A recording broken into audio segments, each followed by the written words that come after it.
Daily. Taste the Daily. திருப்பூரில் மருந்து கடைக்குள் பொதுமக்களுக்கு சிகிச்சை அளித்த போலி மருத்துவர் பிடிபட்டார். முருகம்பாளையம் பகுதி ஹிமாலயா மருந்து கடையில் 12ஆம் வகுப்பு வரை மட்டுமே படித்த கேரள மாநிலத்தைச் சேர்ந்த ஜோலி அகஸ்டின் என்பவர் 18 வருடங்களாக தமிழ்நாட்டில் நோயாளிகளுக்கு போலி மருத்துவராக இருந்து சிகிச்சை அளித்தது தெரியவந்தது. கடந்த ஆண்டுகளில் போலி மருத்துவராக இருந்து பிடிபட்ட இவர் தற்போது 3வது முறையாகவும் பிடிபட்டிருப்பது அதிர்ச்சியை ஏற்படுத்தியுள்ளது. ஸ்டாலின் மாடல் அரசின் சுகாதாரத்துறை அமைச்சர் தனது உடல் நலனில் அக்கறை காட்டும் அளவுக்கு பொதுமக்களின் நலனில் அக்கறையின்றி இருப்பதே இது போன்ற போலி மருத்துவர்கள் உருவாக காரணம் என பலரும் குற்றம் சாட்டுகின்றனர்.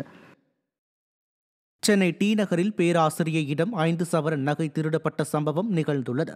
கூடுவாஞ்சேரியைச் சேர்ந்த பேராசிரியை நந்தினி கடந்த மார்ச் 31ஆம் தேதி தியாகராய நகருக்கு நகை வாங்குவதற்காக வந்திருந்தார். அப்போது அவரிடம் இருந்து 5 சவரன் நகை திருடப்பட்டுள்ளது.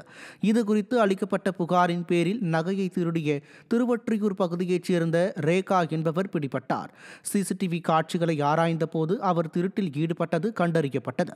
இவர் இதேபோல பல திருட்டுகளில் ஈடுபட்டிருப்பதாக தகவல் வெளியாகியுள்ளது.